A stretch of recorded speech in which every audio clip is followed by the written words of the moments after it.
at a very competitive disadvantage. Mr. Speaker, my question for the Premier: why is the government competing against local entrepreneurs who are in the same business as projects? The Honourable the Premier. Mr. Speaker, what Projects has agreed to do, of course, is to hire new graduates from our engineering schools around the region. This will be an opportunity not only for them to bring home people from other parts of the country, but also to employ young graduates from our engineering programs who are going to be able to stay in Nova Scotia, live here, to put down roots here. Mr. Speaker, this is going to be good. It actually is going to strengthen the market for all of the consulting engineers. It's going to bring more people into the market. In fact, Mr. Speaker, Projects indicated, I believe, that they have already received some 1,200 applications for the jobs in Nova Scotia. I believe 700 of them were from other parts of the country. Mr. Speaker, this is the problem for the member for Glace Bay is that this is really good news for Nova Scotia, and they just don't like good news.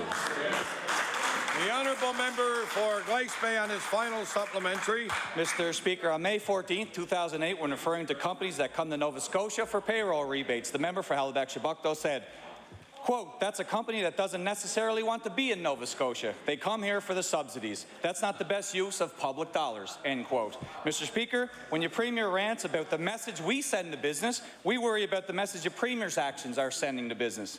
$590 to 6 corporations who laid off 13 Nova Scotians. This Premier's actions are telling business around the world he's willing to cut them a big check and that companies can threaten this government and get millions in subsidies. So my final question to the Premier is very simple. How many employees have been lost from existing consulting engineering firms and hired by Projects? Honourable the Premier. Mr. Speaker, what we're seeing is a very healthy market in the province for engineers. That's going to get even better over the years to come. But I'd like to address something that the member keeps doing. He keeps talking about, less jobs, people leaving jobs. Simple fact of the matter is, this is the way this works, Mr. Speaker. Had we not, for example, supported Port Hawkesbury, that community would have lost $160 million a year in direct investment in that community, Mr. Speaker.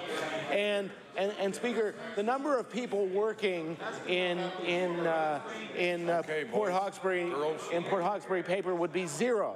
The number of people associated with the forestry industry would be so greatly diminished. So, Mr. Speaker, these investments support communities. They create work for people throughout the sector. Mr. Speaker, if they had their way, they would walk away from Port Hawkesbury, they would walk away from the Strait, and they would simply say to them, "You are on your own." The honourable member for Cape Breton North. Thank you, Mr. Speaker. Mr. Speaker, my question is to the Minister of Education. Mr. Speaker, education is the key to a confident, bright future for our young Nova Scotians. Canadians like me who support children with special needs were pleased by the judgment unanimously passed by the Supreme Court of Canada this month related to special education funding for a dyslexic boy in BC.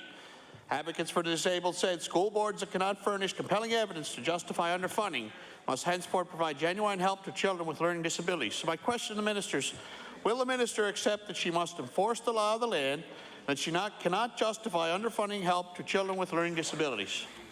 The Honourable Minister of Education. Thank you very much, Mr. Speaker. Thank you for bringing that very important topic here today. It's very important that we support all of our students, and we have a number of students in our system that have learning challenges. And I am very pleased to say that our government supports the needs of our students that have very specific learning needs by increasing the budget for our special needs students, and we have protected that funding.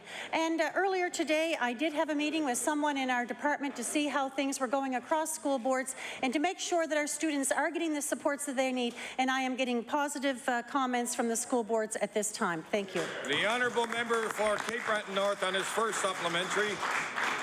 Mr. Speaker, adequate special education is not a dispensable luxury for those with severe learning disabilities. Judge Alba said that with a 9-0 majority. The lawyer for the family of the dyslexic boy who brought this to the Supreme Court of Canada, said, "The decision sets a national precedent and sends a message to all public schools. This is a warning to them that they have to comply with their duties under the Human Rights Code to have ensured that students with learning disabilities have the same access to education as other students." So my question is, will the minister accept that special education is not a dispensable luxury and that she cannot justify underfunding help to children with learning disabilities? The Honourable Minister of Education. Thank you very much, Mr. Speaker. There have been a number of things that our government has done to ensure that students with very specific learning disabilities are able to have supports outside of our regular school system. It's very important that we support all of our students, and especially our students with significant learning disabilities. We brought in Succeeding in Reading so that we're able to be in at the primary level to be able to pick up any significant problem a child is having with learning to read. You are absolutely right, Mr. Speaker. I'd like to say to the member opposite, this is very important, and this government is supporting our students with significant needs with their learning. Thank you. The Honourable Member for Cape Breton North on his final supplementary. Mr. Speaker, we brought that question up in the last session about transitional support funding for students outside the school system, as she talked of. In my opinion, this may be the most important human rights case in a decade or so, said Dr. McKay, Dalhousie University law professor. This minister does not provide adequate funding for our special needs students, as we found out in budget estimates. The minister considers special education an expensive luxury rather than a basic human right. So my question is, will the minister take action to safeguard the human rights of children who need supports to succeed and help children with learning disabilities? The Honourable Minister of Education. Thank you very much, Mr. Speaker. I have to say that I'm offended by saying that anyone would consider that I would think that providing supports to our students is a luxury. It is a necessity that we are, and we have the responsibility as government to provide for all of our students, especially our students with special needs.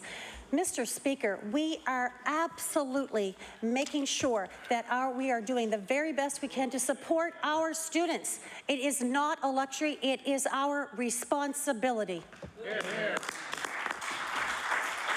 The Honourable Member for Dartmouth East.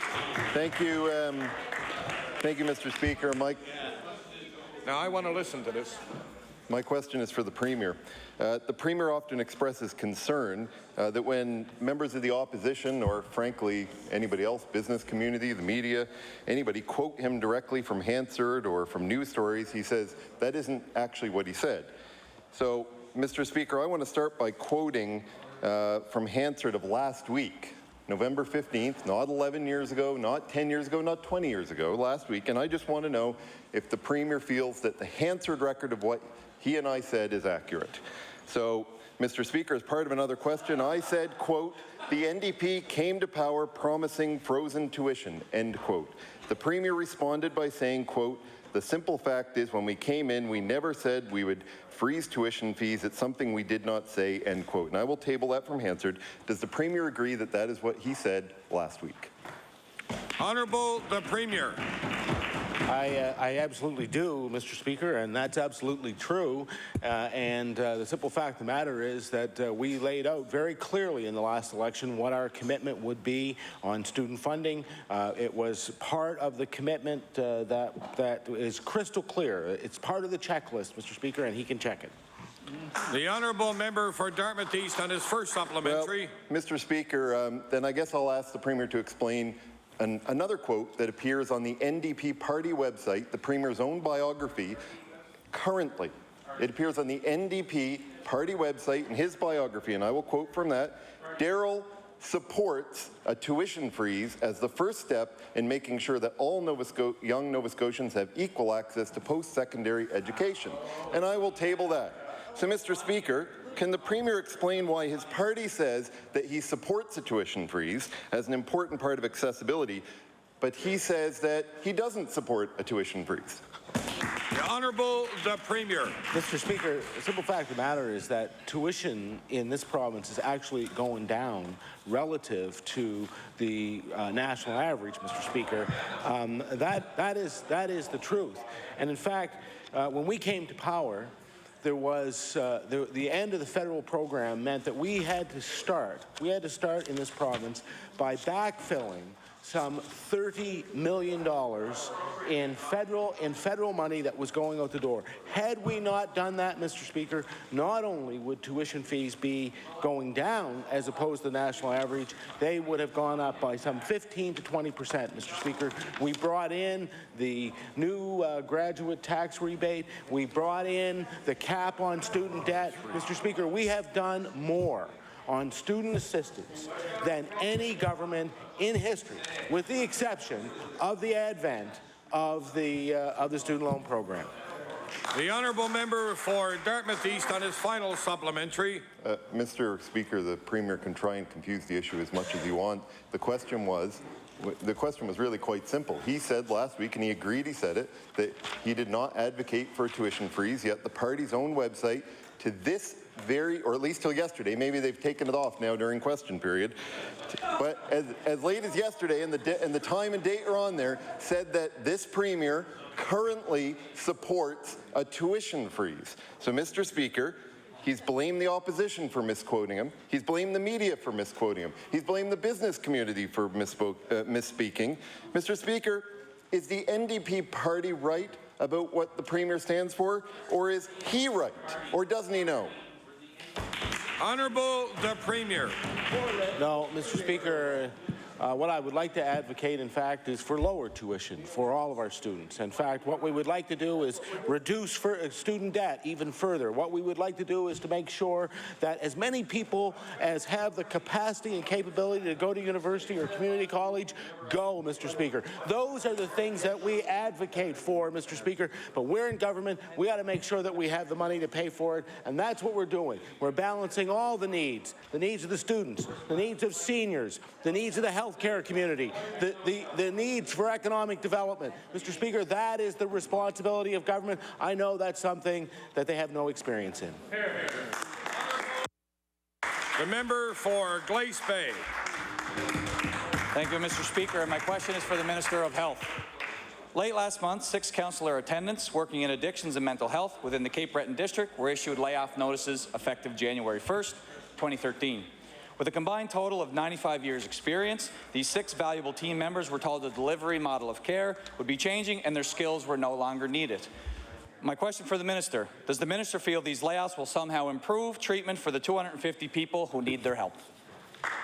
Honourable Minister of Health and Wellness. Thank you, Mr. Speaker, and I thank the member for the question. No doubt, we're always cautious and concerned whenever there is a reduction of employment for anybody in the province, Mr. Speaker.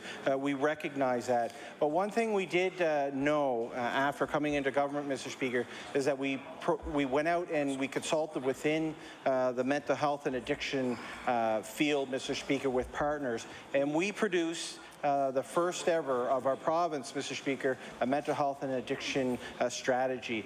And no question, with that strategy comes a change of model of care. And it's unfortunate that this does affect a small number of healthcare workers in this province, Mr. Speaker, but I do believe with the change in model of care that services that will be provided will meet the needs and better meet the needs of those who are seeking services within addiction services.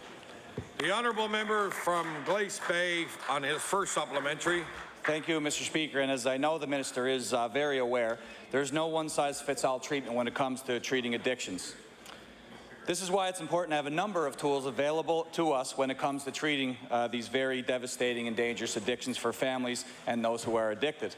Mr. Speaker, it's important to support Talbot House and its model because it works for some people. It's important to have appropriate treatments available when and where they are needed because that works for others, Mr. Speaker. And it's important to acknowledge that counseling is a vital part of treating addictions because, again, counseling works in some cases. Holistic treatment options work and they need to be embraced. So having said that, my question to the Minister, does he support an entirely medical-based treatment program for addictions?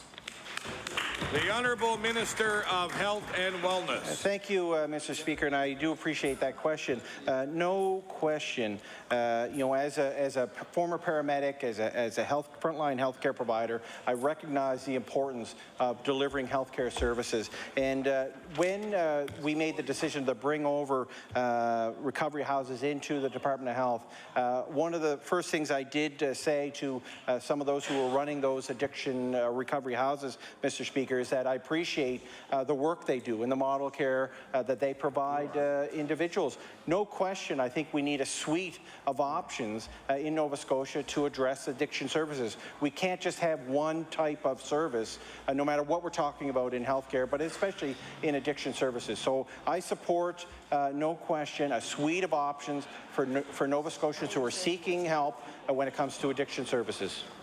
The Honourable Member for Glace Bay on his final supplementary. Thank you, Mr. Speaker. A rally was held earlier this month outside the Cape Breton Regional Hospital. At that rally, Noelle Guthrow, a registered nurse, was interviewed by the Cape Breton Post, and she said, and I quote, "The counsellors are essential to this unit. When the clients come in, they look for the counsellors immediately. It's a tremendous support for them. The clients are the ones who are really going to be affected," end quote. Mr. Speaker, this isn't a statement made by councillors to protect their jobs, and it's certainly not a statement made by myself to stand in my place and ask this question. The statement comes from a registered nurse who works in the Addiction Services Unit and who sees the beneficial role these councillors were playing in helping patients overcome their dangerous addiction. So my question to the Minister, will he consider maintaining the councillors outside of the new model of care so patients can still access this important support? The Honourable Minister of Health and Wellness. Thank you, Mr. Speaker. No question, as Minister of Health, one of the things you have to do is rely on those professionals who are out providing those services, Mr. Speaker. And as I said earlier, we did do a wide consultation throughout the province around mental health and addiction services, and we take that information back, and the former minister and myself take that information and we take advice from those professionals. Even though I have a background in healthcare, Mr. Speaker, I'm not a professional when it comes to addiction services or what is in the best interest of those. So we rely on that information from those individuals who are experts, Mr. Speaker. And the advice to the department, to the government, to myself, is that this model of care that we're implementing now will better serve those individuals here in Nova Scotia who have addiction issues, Mr. Speaker. And I hope that we'll see that as we unroll the new model of care in Cape Breton and across the province, that those services will be enhanced by the model of care that we've chose to take, Mr. Speaker, when it comes to addiction services. The Honourable Member for Dartmouth North. Thank you, Mr. Speaker. Today, my question is for the Minister of Service, Nova Scotia and Municipal Relations. Today, there was an announcement by the Minister of an additional $400,000 the government will provide to the Salvation Army Good Neighbour Fund. And Mr. Speaker, that is welcome news for those families who struggle, obviously, through the winter heating months. Mr. Speaker, that program, as we know, only allows certain people to qualify based on income levels and how many times over the years they have used it. Mr. Speaker, last year, the funding that the government provided to the Good Neighbour program ran out very early. And I want to quote from a press release dated February 24th from the Minister. Given though the province removed the provincial portion of the HST from home heating oil, and even with the help from the Heating Assistance Rebate Program, some families are still finding it difficult to afford to heat their homes. And I'll table that, Mr. Speaker. Mr. Speaker, my question to the Minister, seeing that last year's program ran out of funding and an additional $400,000 was offered, is the Minister prepared to write an additional check, seeing that the power rates are going up in January this year? The Honourable Minister of Service, Nova Scotia Municipal Relations. Thank you, Mr. Speaker, and I thank the member for my one and only question so far in this sitting of the House. So certainly want to get it right. The member raises a really important issue, and I guess evidence of our concern was today's announcement of giving $400,000 to the Salvation Army for their fund. At this point in time, we're not thinking of giving another $400,000. I will tell them that. The money that we used last year with 2 donations of $400,000, that comes out of our heating assistance rebate program. So we will look to the future. We'll see what the uptake on the heating assistance rebate program or HARP program is, but at the present time, we've made no commitment to the Salvation Army that we'll give an additional $400,000. The honourable member for Dartmouth North on his first supplementary. Thank you, Mr. Speaker. There's another local agency and organization here in Metro. It's Parker Street Furniture Food Bank, run by Mel Boutler, and we're all familiar with Mel and the efforts that he makes in helping families throughout HRM pay for heating costs and electricity costs. I'm wondering today if the minister can tell me if he's entertained a conversation with Mr. Boutler in regards to perhaps having some funding extended to that organization to help with families' heating bills recently, or would he entertain one? The Honourable Minister of Service Nova Scotia Municipal Relations. Thank you, Mr. Speaker. I thank the member for the question. And this is, I think, is an issue that was raised last year as well. I have not had any discussion with Mr. Boutler. I think our thought is there are a number of organizations, I believe, who would like to have funding from the province, and I think some of you indicated that maybe part of the $400,000 should go to them. So at this present time, I have to say we have a fair regard for the Salvation Army and how they administer their fund, and the fact that they have such broad coverage across the province. Most other organizations are very local, to a particular area, but the Salvation Army has a much broader sweep, and so we feel that that's probably a more appropriate organization just because of its broader reach across the province. And so I would say certainly for this season, I'm not anticipating a change in who we direct those funds to. The honourable member for Dartmouth North on his final supplementary. And Mr. Speaker, I do too recognize the efforts of Salvation Army, the assistance that they provide my office with helping families in Dartmouth North. And I want to say that I look forward to this coming season as well, working with that program. In keeping with the comments of the minister, Mr. Boutler does reach out to a number of individuals, and not just in HRM. We brought him a number of cases throughout the province as well, and I want to thank him. I think it's an opportunity for you as the minister to sit down and fully discuss the extent of his program.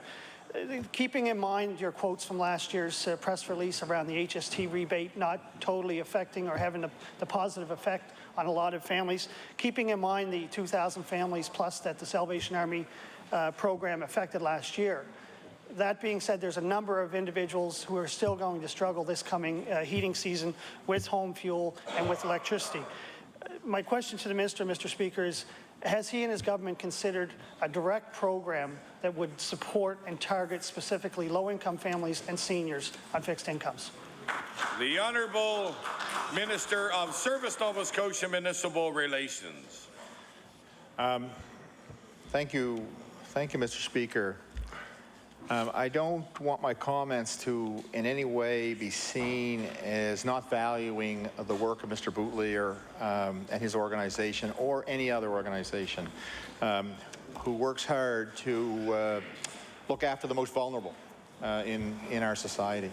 And I would like the member to also take back with him my concern as minister, and I think of this government for trying to reach as far and as wide as we can for anyone and everyone who has a particular need, that sometimes our programs, sometimes it's, I think, really difficult to design a program that, number one, that gives the broadest reach that you want, but in some way you could try to make it accountable for the taxpayers whose money you're using to support it.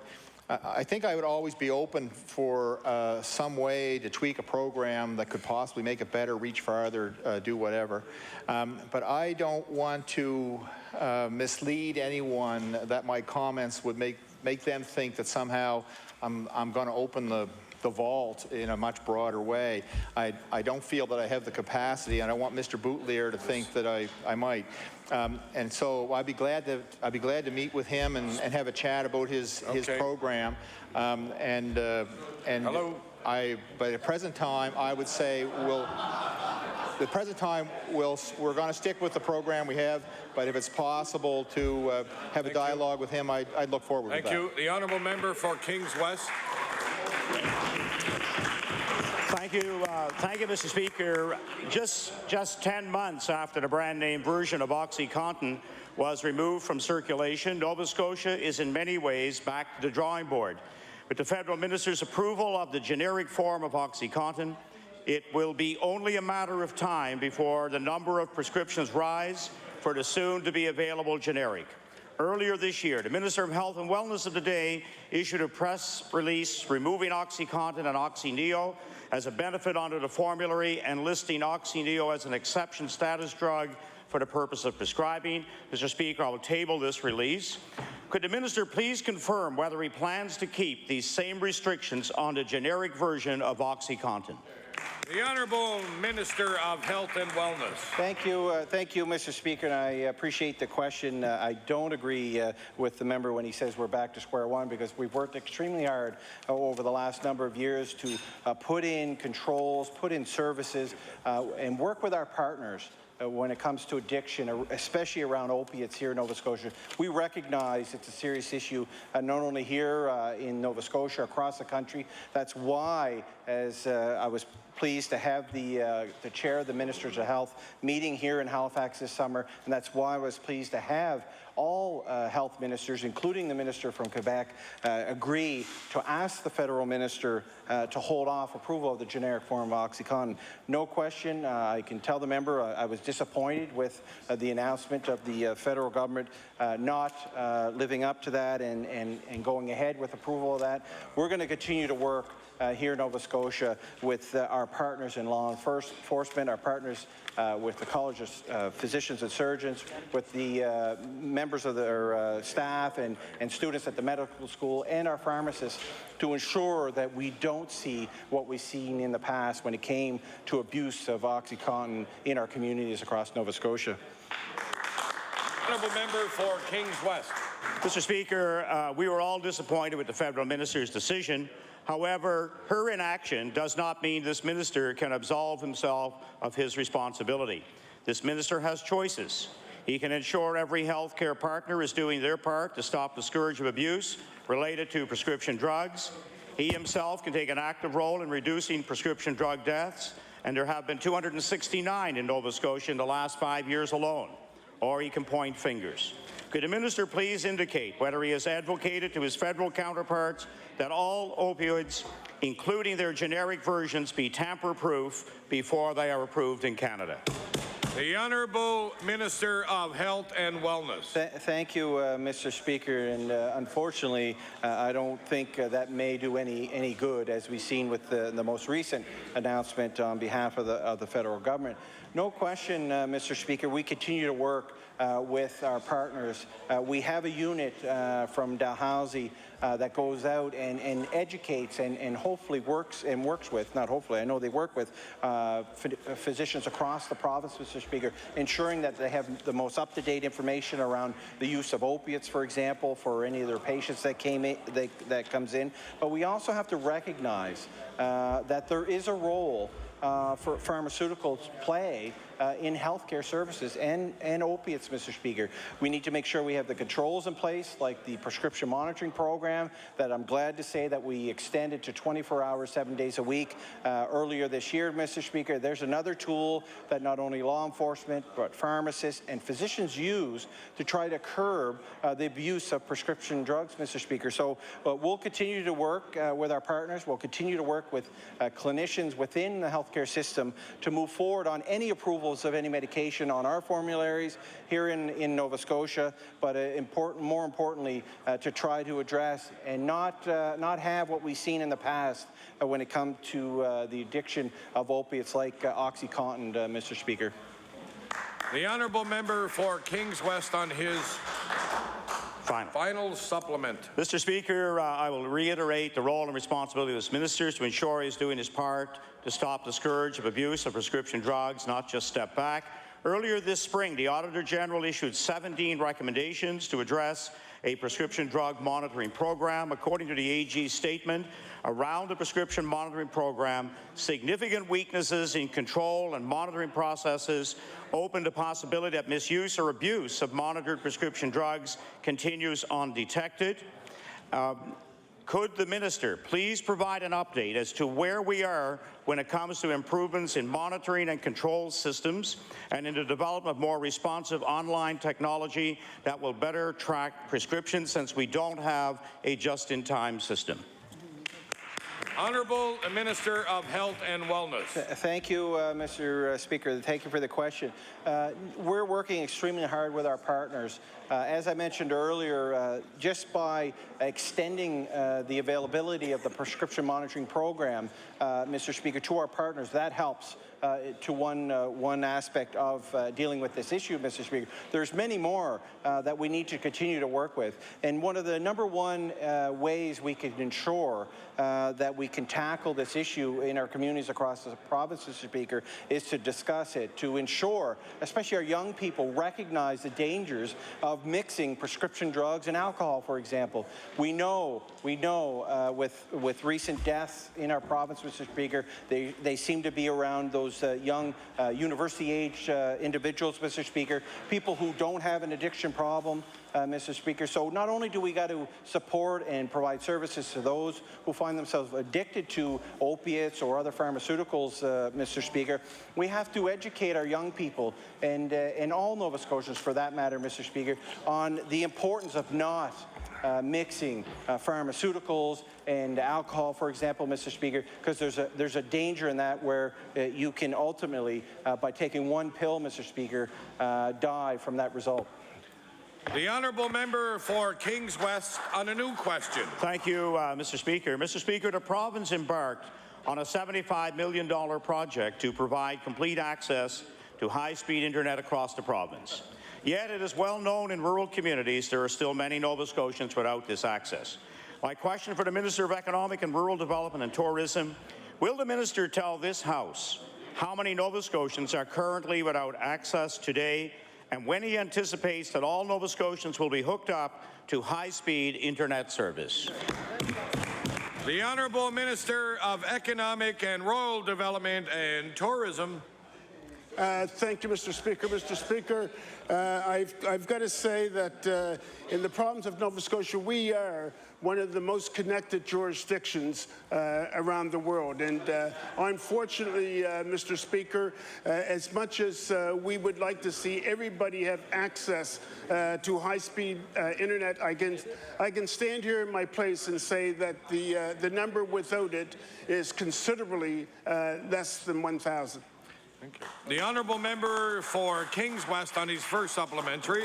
Mr. Speaker, lack of access to high-speed internet is not simply an inconvenience. For some, it is a detriment to business and is affecting local economies in rural Nova Scotia. Mr. Michael Innes has been struggling to connect to high speed for over 3 years now, and his frustration level is reaching its peak. Connecting to dial-up in order to check email for his business takes on average 20 minutes or more. During the time when he is connected, he can't even answer his telephone. If he's on the internet for 20 minutes or 2 hours to try to retrieve information, he cannot receive calls from clients. My question for the minister: Mr. Ennis has contacted the Premier passed him on to the Minister passed him on to the department official. What actions will this minister take to ensure that Mr. Ennis and all remaining Nova Scotians are connected without further delay? The Honourable Minister of Economic and Rural Development and Tourism. Yeah. Mr. Speaker, right now, as we speak, the broadband is available to 99% of Nova Scotians in the province of Nova Scotia. When anyone calls, whether it be the Premier's office or my office or the broadband, we act accordingly. We get back in touch with them. The service provider, and I think the gentleman that the member is referring to, the service provider is Eastlink. We are working with Eastlink to try to complete You know, we're at 99%, Mr. Speaker. It's not a bad thing, but still, Mr. Speaker, for this government, it's still not good enough.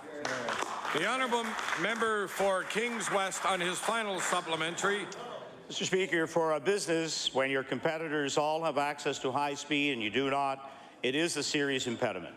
This issue is a serious concern for many Nova Scotians. It has been and continues to be a source of great frustration. Nova Scotians are asking this government for an indication on when there will be full high-speed connectivity. My question to the minister: what steps is the minister taking to ensure the remaining Nova Scotians have access to high-speed internet without further delay and not up to 2014, as he has indicated in some of his recent correspondence? The Honourable Minister of Economic and Rural Development and Tourism. Mr. Speaker, we inherited a situation where the previous government made a commitment to have high-speed internet through the service providers in the province of Nova Scotia. There was a time frame that was under the terms of the agreement that was set to meet that condition. We continue. We had a meeting as recently as yesterday with Eastlink. We understand, we appreciate, we will endeavor to make sure that Eastlink fulfills their obligation for high-speed internet in the province of Nova Scotia. The honourable member for Inverness. Mr. Speaker, my question is for the Minister of Transportation. Independent Nova Scotian truckers make a valuable contribution to our economy. They provide cost-effective delivery of services to fix and build our roads. For maintenance, and now with the government's new paving plant, this government is choosing to do trucking internally at a cost of $84.88 per hour per axle for a 10.6-ton load, when it could be paying independent truckers $59.67 for a 16-ton load. Can the minister tell us how this government expects to pave more roads when they're paying 40% more to haul 30% less? The Honourable Minister of Transportation and Infrastructure Renewal. Thank you, Mr. Speaker, and I thank the honourable member for the question. I will start by saying we actually are paving more and paying less. And that is basically because of what we are doing with our chip sealing and our asphalt plant. In terms of the specifically with reference to the trucking, as the member will know, we have depots that have trucks that are used up until now, in part seasonally, plowing and that sort of thing. We've been able to use some of that equipment now through this time of year during the paving season as well. So we're taking idle equipment and we're using it. That is an advantage to the province, and we're going to continue to be as frugal as we can with our budget monies so that we can continue to pave more and pay less. Thank you. The honourable member for Inverness on his first supplementary. Well, Mr. Speakers have highlighted it's an inefficient use of equipment. Our independent truckers provide better value for our tax dollar. The trucks this government is using to pave roads with the NDP road paving plant are actually designed to plow snow. They have extra heavy-duty frames which limits how much material they can haul when working on paving projects. My question to the minister: when will the minister end this experiment into road paving and leave this work to the people who can do just as good a job for less cost? The Honourable Minister of Transportation, Infrastructure, Renewal. Thank you again, Mr. Speaker, and I thank the member for the question. As the member will know, this is the first year that we've engaged in the asphalt paving, and coincidentally, we've started paving in his neck of the woods up in Cape Breton. We were up there earlier this summer and paved, I believe it was 28 kilometers of road in the Victoria County area. What I want to say is that we don't intend to stop this. He's suggesting we stop this process. We don't intend to stop it at all. And when he's asking for an analysis of how much it's going to cost, we were very open and transparent with the people of the province, and we said at the beginning, we will look at this after 3 years, determine how it's progressing, and assess it at that time. Thank you. The honourable member for Inverness on his final supplementary. Mr. Speaker, the more pavement I get from my constituents, the happier I am. And the less it costs, the more we're all going to get. So, Mr. Speaker, this summer, this government was once again slow to get tenders out for paving projects. Getting these tenders out earlier in the year allows bidders to optimally plan their construction season and bid on more tenders. More bids would bring us lower cost paving, and that means we'd all see more roads paved. Truckers sat around at the start of the summer with no work. They told me that themselves, only to be swamped with work when this government finally got all the tenders out. So my question to the minister, will the minister commit to getting paving tenders out well in advance of the 2013 construction season so we can get more paving completed and so that these independent truckers have an easier time making their living? The Honourable Minister of Transportation Infrastructure Renewal. Again, thank you, Mr. Speaker, and I again thank the member for that question because it does give me an opportunity to advise that we have been looking at this issue. It is an important issue to get tendering done as early as we can, and we are looking at that. I anticipate that we will have an improvement over what happened up until now in terms of tendering. I'm not going to give an exact date, but I know that through my staff, we've been looking at this issue, and I am anticipating that tenders will be issued earlier this year than has been the case in the past. Thank you. The honourable member for Bedford Birch Cove. Mr. Speaker, the Bedford Waterfront Development Corporation approved a plan to infill and develop a 39-acre site on the Bedford waterfront back in 1985. The community group Save Bedford Waterfront is concerned this infill plan will envelop Crosby Island and the adjacent reef. This is a well-founded belief, Mr. Speaker, because the plan the Bedford Waterfront Commission presented to Bedford Town Council back in the 1980s shows quite clearly that Crosby Island would be engulfed under this plan, and I'll table that. My question is for the Minister of Environment. What other disposal sites for pyritic slate other than Bedford Waterfront has the government identified? Of Environment. Well, thank you very much, Mr. Speaker, to the member opposite for that question. I can tell you that the site that you're talking about, the Bedford infill, is something that the slate there is something that's been approved by federal government, and it's something that we're monitoring, and I can tell you that that material is approved, and we'll continue monitoring the situation. I thank you for the question, and the member opposite has raised that question before in the House, and I thank you again for that. The honourable member for Bedford Birch Cove on her first supplementary. Thank you, Mr. Speaker. Are there any plans to stop dumping pyritic slate into the basin, into the basin, and if so, when would that be? The Honourable Minister of Environment. Again, Mr. Speaker, to the member opposite, this particular material has been approved by our federal government. It's something that we approve of, and this project is ongoing. And again, I thank the member opposite for bringing this question continuously to the floor of the legislature. Thank you again for the question. The honourable member for Bedford Birch Cove on her final supplementary. Mr. Speaker, I think I can promise I'll keep bringing it until I actually get an answer. I don't know if any of the ministers have been by the waterfront recently, but much of it resembles a moonscape. It's ugly and dusty, and the residents there are sick of looking at the mess. So my question to the Economic and Rural Development and Tourism Minister, are there any plans to mitigate the moonscape there until such time as development starts, if indeed development is approved? The Honourable Minister of Economic and Rural Development and Tourism.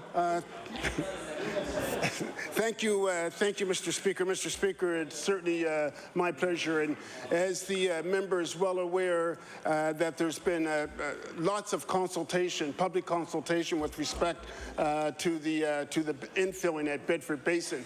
Actually, Mr. Speaker, it was just a matter of weeks ago, months now that we put a halt to the infilling to allow for further consultation and continue with our due diligence, Mr. Speaker. The honourable member for Halifax Clayton Park.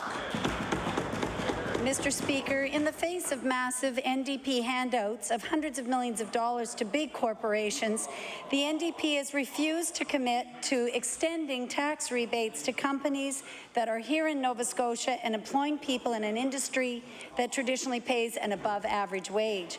Mr. Speaker, the digital media tax credit has helped companies in the industry and in our province, but it expires in a little over a month. My question, Mr. Speaker, is to the Minister of Finance. Will the Minister of Finance commit to extending this valuable tax credit past January 1st, 2013? The Honourable Minister of Finance. Thank you very much, Mr. Speaker. Mr. Speaker, the digital media tax credit is indeed an important support for what I and my colleagues here consider a very important industry that make a significant contribution to the province. I have said that I am looking at the credit. I understand it has an expiry date, and I will have something to say on that in the not-too-distant future, Mr. Speaker. For Halifax Clayton Park on her first supplementary. Mr. Speaker, my problem is that it's already November 21st, and this credit will expire in the end of January, so we're within almost 2 months at that time. And this is an industry that as every other industry, requires some planning and advance time. Companies can't operate with that level of insecurity. So, Mr. Speaker, that is my biggest concern. I don't hear an answer from the minister. I'm not pleased to hear that we have to wait longer on that. There is also a problem, Mr. Speaker, that they are not using a clear and informed process to evaluate applications. And by many accounts, this process isn't being handled properly within the Department of Finance.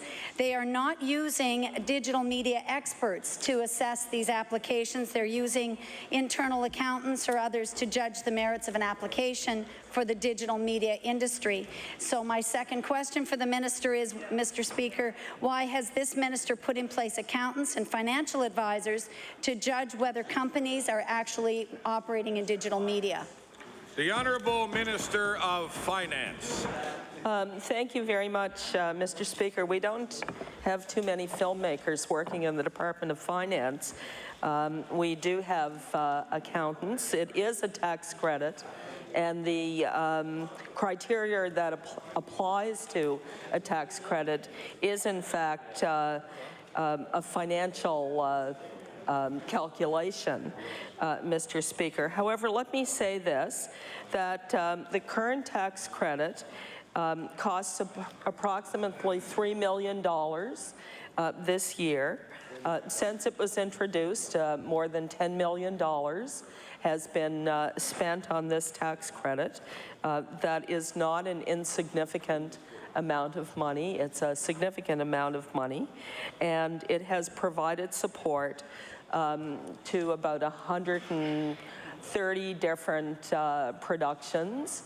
And as I said, I will have something to say quite soon in terms of the future of the tax credit.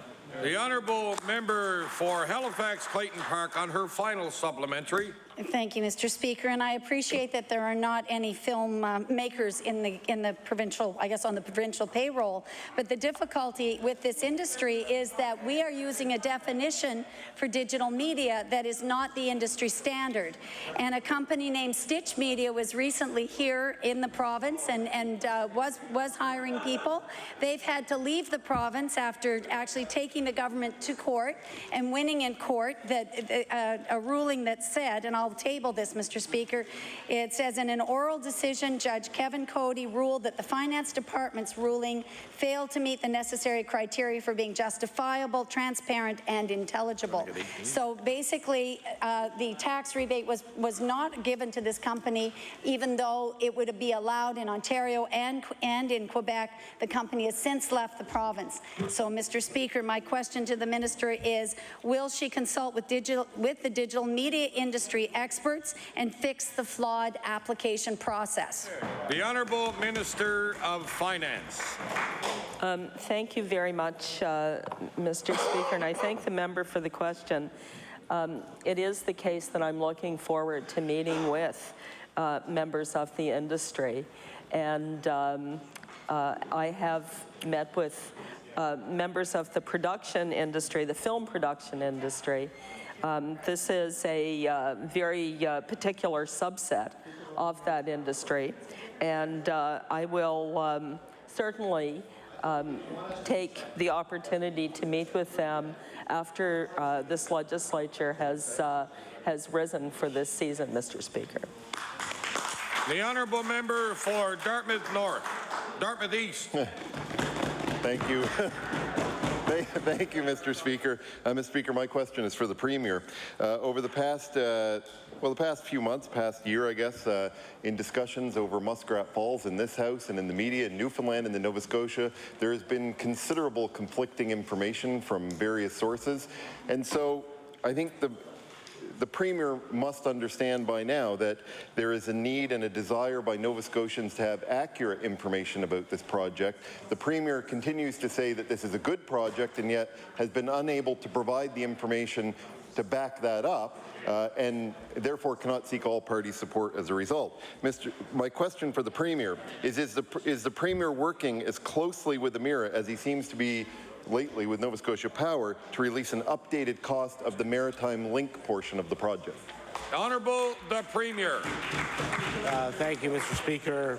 Certainly the energy future, not just of Nova Scotia and Newfoundland, but of the entire region, will be affected by the Lower Churchill project, and then ultimately what will happen on the Upper Churchill, and of course the expiry of the agreement between Hydro-Quebec and Newfoundland. So what this project does is it looks out to the future for energy consumption in the province. What we are doing is we're working to ensure that this project gets an appropriate vetting, that the information that is required is there. Of course, there is a process whereby that will go through the Utility and Review Board.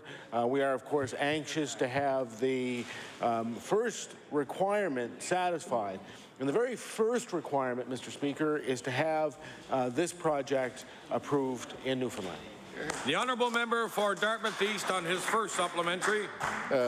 Mr. Speaker, there have been numerous hurdles, and even in Newfoundland, I'm sure, if I heard the Premier correctly just now, he said the first step is to have it approved in Newfoundland, and I think we all know that the Premier there has now introduced a private member's bill which will only allow 2 hours debate on it there, so I'm sure that that will get approved by their government.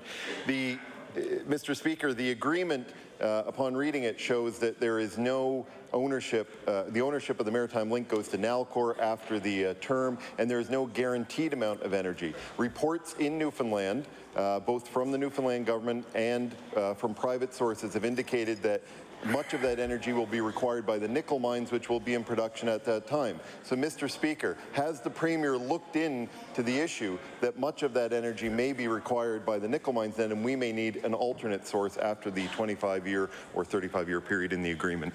56. Honourable the Premier. Mr. Speaker, of course, as you would know, Muskrat Falls is supposed to be phase one of that project, with Upper Churchill being the second part of it. We'll, of course, look forward to that complete development taking place.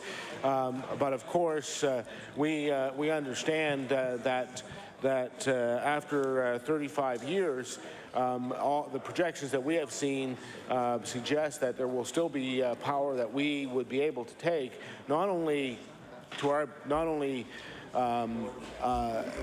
what was initially committed, but in fact we'll be able to take at the New England price less transmission, so it would be the cheapest available power for Nova Scotia and continue to make up part of the portfolio. The Honourable Member for Dartmouth East on his final supplementary. Well, thank you, Mr. Speaker. And with only a few seconds, maybe I'll ask the Premier to table that information if he's able to do so at some point in the next few days, since the information from private sources in Newfoundland seems to be suggest the opposite. Thank you very much. Honourable the Premier. Order, order. The time allotted for oral questions put by members to ministers has expired. Before we get down to the business opposition business today, I noticed that earlier the member from Pictou East had put an attachment or tabling something with a resolution. That is not Resolution 261, which you're not allowed to table attachments or anything with that. I'm therefore directing the document which the honourable member sought to have accompanying the notice of motion be struck from the record of the House, that it does not form a part of the record of the proceedings of this House. Thank you. The honourable House Leader of the Official Opposition. Just trying to be helpful, Mr. Speaker. Would you please now call Resolution 1466 for debate? Resolution 1466 for debate. I will now recognize the honourable member for Glace Bay. Mr. Speaker, thank you very much. I'm very happy to rise in my place here and talk about Resolution 1466. Therefore, be it resolved that the member for Cole Harbour Eastern Passage remind the Premier that he cannot grow the economy by simply writing blank checks to big corporations, and that he must end his corporate handouts and begin working on growing the economies of this province. Mr. Speaker, and I don't think this is directed particularly at that member. I think that it's about the government side in its entirety and all members of the House to push that message and make sure that we understand that the path we're on and what we've been doing with economic development hasn't been working. And 590 million and counting, and we haven't produced even close to the jobs that have been promised. So when you're talking about 600 million tax dollars and 15,000 and plus in promised jobs that obviously haven't materialized because if 15,000 all of a sudden hit Nova Scotia's economy, certainly we'd be seeing that activity and people would be back to work immediately and not in Fort McMurray. So I still have a hard time getting my head around how the government will continue to suggest that things are getting so much better and the economy's recovering, and all of these investments have been good for Nova Scotia, because clearly they haven't. And I think it's important to note, and just to set the tone, I will read some of the quotes from years gone by that members of the government, when in opposition, were shocked and appalled by some of the corporate handouts from the previous government. So I think there's a few in particular that I'd like to note, and one was October 20th, 1999. From the Deputy Premier, my friend the Deputy Premier. He said it's indicative how these guys are doing economic development. It's three-card Monty, Mr. Speaker. You switch them around, you tell people in Nova Scotia 1 week, no more handouts to large corporations. Then you go and cut a deal with a billion-dollar company while people cannot get help at food banks and the disabled are not getting access to buildings. But you will pompously sit there and tell people that this province is moving forward, end quote. Second quote I'd like to table is from the current Minister of Finance, and this is from November 24th, 2000. We've had our priorities in this province a little mixed up for far too long, Mr. Speaker. We have no difficulty as a province. Previous governments and this government have no difficulty giving of millions of dollars to profitable companies and corporations as a first priority, where people with disabilities who require technical aids, just your basic ability to get around in a wheelchair, have no access to these kinds of supports. We are simply saying, get your priorities straight, and end quote. And finally, as a tone setter for this discussion, from October 23rd, 2003, Halifax-Chebucto member who is a very talented and bright guy, in my opinion, and someone who I certainly enjoy seeing on his feet because he has a lot of intelligent things to say, but back at that time was questioning some of the slush fund contributions and handouts from the Tory government, and he said, will the minister explain to this House what his government intends to do now that his government's handout have actually brought fewer jobs? So end quote, and I will table that. So this is kind of what we're looking at. It's hard to understand from the government side what truly has changed, and I think that's the question that many Nova Scotians are asking.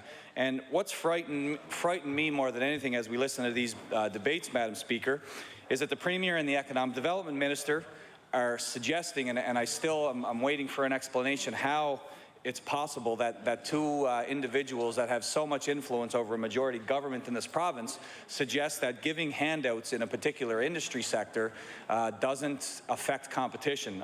That's something that I really can't grasp, and I will read for the House and quote a line from the Premier that he stated here with respect to forestry.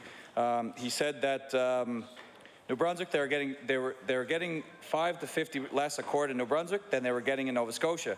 When the host tried to push him, he said, "We realize it's a difficult time, but there is a bright spot in the industry." He said, "The bright spot in the industry is the government." And of course, that received a rousing applause from the government side here. Right. And I do appreciate that applause, because then I can add my next line. You are absolutely fundamentally wrong if you think that industry should be controlled and impacted and influenced by government. If that is the way you feel and that is why you clapped, then, Madam Speaker, we are moving in the wrong direction. Absolutely in the wrong direction. So we're wrong. We're wrong there, and we are wrong with the STN Trenton. That's $60 million. That if this company who are given the money to build and sell and market wind turbines, naturally we've abandoned that plan now, and we're diversifying into oil and gas. I'm not sure where that's going to end up, but in any event, we don't know where that's going, and the only thing we do know that should they compete with Nova Scotia businesses, then they've been given a $60 million leg up. So that's very concerning, and it's a similar situation with projects with the engineering firm. And if the House wants to hear our perspective on this, and certainly hear my perspective, I will do that. And first off, I've spoken with the consulting engineers in Nova Scotia. I know where our position is, and I certainly I think I understand where the PC party's position is on this. This is not, absolutely not, about projects. This is not about their operations. It's not about them being from Calgary. It's not about anything other than the deal itself. So we're not looking to insult, and the consulting engineering sector here is not making this whatsoever about projects. They don't blame them in any way. And as I've said before, if you put $11 million on the table, any company will look at coming here and relocate here. So it's not about that whatsoever. A quick example, and I know that there are many, and they're mounting from this sector of the Nova Scotia economy, consulting engineers. There's one story that we received, and I know that the Premier's office has received it, and I'll give a very general breakdown, but I know it's certainly available, and if any of the members would like specifics, Madam Speaker, I can certainly provide those. But a young and extremely bright engineer who graduated here from Dow started his own engineering consulting firm. Started off with 4 people, and I know that there are many members in the House who have private sector and small business experience, and certainly that all-important entrepreneurial spirit which drives people along. And I know that exists, and when you have that, you choose a difficult road, because when you're developing a business and you look at the logistics of setting it up, the taxes you have to pay, the red tape that you have to go through, whether that be in pretty much any provincial jurisdiction, the amount that you have to go through is very tough. So there's a lot to consider, and for a young, brilliant engineer, structural engineer, he would have been much better served to jump on with another company, work 9 to 5, not have to worry about employees and their well-being, not have to worry about paying taxes and benefits and those types of things, not have to worry about securing contracts, but he said no, he wants to do this on his own, he wants to be his own boss. He started out with 5 employees a few years ago, and now he's up to 25. So 25 employees, it is a growing sector, as I mentioned, as I said to the Premier in question period today. This is a vibrant, growing part of our economy, so there is no reason for government influence and government plays. And again, I want to make this very clear with respect to this topic and to this particular investment by the government. The challenge in this industry, and I said this to the Premier, so please, this is what's important. It's not about the contracts. It's not about securing work. There are mounds of contracts and work for consulting engineers in Alberta, in Atlantic Canada, and across the world if you've got access to those markets. This is not about the contracts, Madam Speaker. What this is about is attracting and retaining good quality employees. And this is... This is what the government is impacting, and I will go into detail how that is, but this is affecting this entrepreneur who went on his own, who's never had any help, and who's done this with his own dime. I asked the question to the Premier, the final question of that session today in my topic, and I asked him how many employees so far, how many engineers, how many in this industry so far have left current Nova Scotia-based engineering consulting firms to go to projects? And there are several so far. So we use the talk, it's brand new, it's bringing people home, but already engineers have been plucked from credible engineering firms. They've already moved over to projects. And if you don't understand how this works, projects has been given by the province of Nova Scotia an $11 million advantage. And if you have $11 million, you can provide that, you can put that to any way you want. So what can they do? They can bid low. They can use this money to leverage their costs and leverage their expenses and make bids on contracts that local companies could have gotten, but this may be the difference. I mean, and these things are, sorry? Yeah, absolutely. Of course. Of course, Alberta. That's where the market is. That's where our cost and competitive advantage in this sector is that we have cheaper wages in Nova Scotia than Alberta. So of course, I would say to that minister, that's exactly how this works. Absolutely. And he shakes his head, but he's wrong. He's absolutely wrong. So they can bid low and they can pay high. They can use that money to leverage salaries and pay more to attract engineers who are already working in this province. If you don't agree with that, then I don't know what to tell you, Minister, because you don't understand it. So you can shake your head, but this is exactly what's happening. So what we've chosen to use tax dollars to get into an industry that is already robust and growing. One of the few in our Nova Scotia economy. So consulting engineers of Nova Scotia, they represent 60 firms in this province, 60 firms, 4,000 employees. That's what the consulting engineers, CENS, represents. Last year, they've added up to 150 new jobs to our economy. And you talk about good jobs, you talk about high-paying jobs, this is it. 150 last year. So to date, as many as 20 projects employees have come from Nova Scotia firms. That's not my information. That's coming from the industry. That's coming from this sector group. So, and in the past few years, again, as I had mentioned, companies have come from other places to locate their consulting engineering firms in Nova Scotia. Stantec being probably the largest example. It's certainly one of the examples. Why is that? For a number of reasons. Number one, they've got access to DAL and NSCC programs, so they've got immediate access to job-ready students and job-ready employees. That's number one. Number two, Atlantic Canadians, of course, and many are in this room, we want to stay home. That's the whole point, is that we want to stay here. So that's another competitive advantage that we actually have. And number three, Atlantic Canada, as I had mentioned earlier, has cost advantages. We are a cheaper place to do business relative to Alberta when you're talking about consulting. So that gives an advantage. So I don't understand why that's so complicated, but that's the way this works. And when we've got a growing, vibrant industry here, why are we interfering? I'm not really sure. So the consultant engineering sector, they import their services elsewhere. So of course they're in the oil and gas sector, and again with this huge wage imbalance, it comes to skill, it comes to experience, it comes to what specific things that you're competent in, Madam Speaker, and it also comes, of course, to the dollars. The amount of your contract and the amount that you provide and the amount that you state is how you do or not get work. So up until now, Nova Scotia firms competing in Alberta had that competitive advantage, but with respect to projects, they no longer do, because you've got an Alberta company coming this way receiving a subsidy. You can call it a wage subsidy, you can call it a contract subsidy, you can call it whatever you want, but when you're provided money to compete with local businesses, and DSTN, I'll repeat this, is no different. You've been given an advantage. It's like they've sold $11 million and made $11 million in contracts.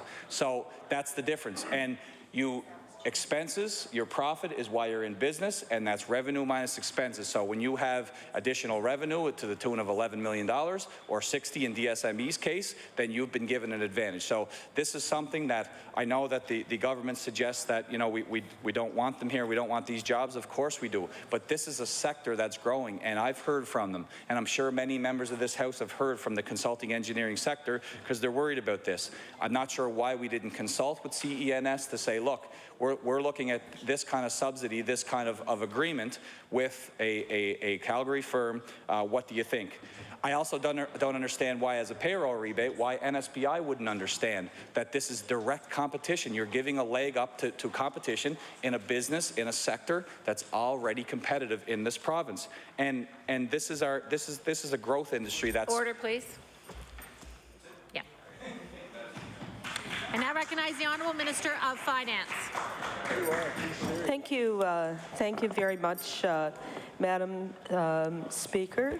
I'm really pleased to have an opportunity to join into the debate here. I think this is a very important topic, and the opposition may be surprised to hear that I actually would very much agree with their resolution if it were true, Madam Speaker.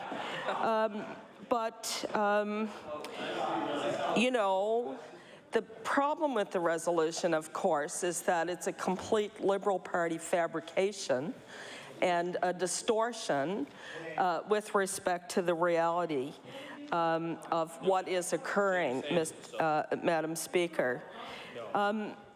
You know, everybody in this House, I think, would agree that a priority for government, regardless of the political stripe of the government, the party in power, has to be growing our economy. If we do not change, if we do not overcome the record of the past 20 years, which, let me remind members what that record is in terms of economic growth for this province. The province of Nova Scotia has been dead last in economic performance of all of the Canadian provinces for the past 20 years. Dead last in terms of economic performance. When we came to government, that was the situation. 20 years of the worst economic growth of any province. We were additionally confronting a structural deficit that was projected to grow to $1.4 billion. Revenues from Sable were falling dramatically, and the world was coming out of a recession, but we've seen that the recovery from that recession has been anything but a recovery. Europe has slipped back into recession. The Americans are just barely treading water, and we don't know where things will go with respect to their so-called fiscal cliff that is in front of them. The high Canadian dollar has had a tremendous negative impact on manufacturing from many of our provinces, and it's particularly hit the forest sector very, very hard, and has had a significant amount to do with what's occurred in the pulp and paper industry in our province, but in other provinces as well.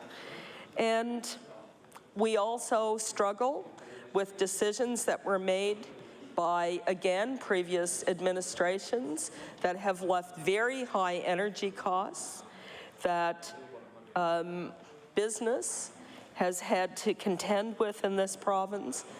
And on top of that, we have the problem of demographics, an aging population, a falling birth rate, out-migration of often the best and the brightest. And so these certainly are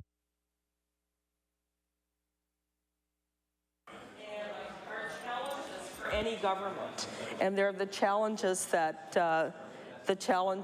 we have had to address. Now, Nova Scotia has many positives as well.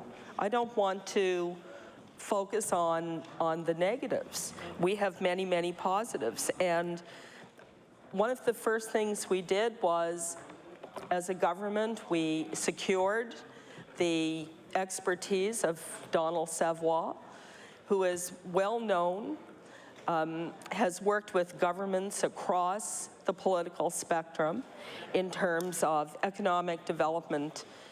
And Dr. Savoy did a report called The Way Forward for Nova Scotia. And he subtitled that report, Innovate More, Invest More, Innovate More, Trade More, and Learn More, with 23 or 24 recommendations. And many of his recommendations, in fact, have formed the basis for the economic development strategy that we have embarked on as a government. The Jobs Here program of government is a program to improve the productivity of companies and businesses in the province of Nova Scotia and to improve the skills of our workforce. And through that, we have invested in many, many businesses, large, medium-sized, and small, throughout the province. And the Minister of Economic Development is much more capable than I am of providing all of the details with respect to the specifics of the very many companies that have been invested in. I want to say how disappointed I am in members across the way when they attack companies that have shown their faith in the future of this province and have demonstrated a commitment and a belief that our workforce is a workforce that they want to have as a part of their industry. The way they have demonstrated their interest and their commitment in our universities, in our community college sector. So, for example, IBM, the Liberal Party talks inside this legislature and outside the legislature in a negative way about the IBM contract, Mr. Speaker. And they say that these jobs are short-term jobs and they're insignificant. The member from Glace Bay essentially made IBM sound like a sweatshop on the floor of this legislature. It's one of the largest companies, IT companies in the world. It has been identified repeatedly as a top 10 employer. And I know that for staff in my department, for example, who are looking now at the offer that they have been extended to IBM. I mean, perhaps members would be surprised to find out that members of my staff have asked me, some of the staff that have been identified as staying back to manage the SAP system, if perhaps they couldn't go to IBM because of the opportunities that they have for greater pay, for better career opportunities and training. They very much have looked at and understand the opportunities that are in front of them. You know, I grew up in the Strait area. My family still reside in that area, the Harvard Bushy area. My mom still lives there. And I went to school with a lot of people who work at the pulp mill. My friends, my neighbors, my mother's friends and neighbors are families that surround those communities. The investment that this government made in New Page supports that community. It supports the people who live in that community. It supports people who work in all of the small businesses that depend very much on that particular industry. It is an anchor industry in the Strait of Canso, and I know the member from Richmond knows this. It's unfortunate that he hasn't been able to convince his colleagues, his party colleagues, that this is an industry that was worth investing in, that was worth giving a second chance, that would have an opportunity to continue as we work with that community to look at what are the other possibilities for a diversified economy. And I listened to the leader of the official opposition, the leader of the Liberal Party, around the New Page mill, and I have to say, I just shook my head. I was shocked at how little he seemed to know about the Strait area. He talked about how there should have been an effort to diversify that community. He seemed to be unaware that there had been a gypsum plant there, that there had been a call center there, that there had been a heavy water plant there, that there had been numerous attempts to diversify and provide economic opportunities, many of them that no longer exist. But the one thing that still exists in that area is the mill. The most modern super calendar mill in all of North America, surrounded by forests. And as a friend of mine said, you know, when we talk about pulp and paper as a sunset industry, you know, you can't blow your nose with an iPad, Madam Chair. As far as I can tell, and I actually don't think they actually said blow your nose, but, you know, we still do have the need for paper products in our society. And yes, newsprint is taking a serious, serious hit. But it is very disturbing how the Liberal Party, in particular, has just written off a whole industry, 5 municipalities, communities that for 50 years have seen their livelihood rest on that industry. And Madam Speaker, has time ahead of them when that industry will be there to support the families, because we had and do have the belief and the hope and the vision to support industry in that area.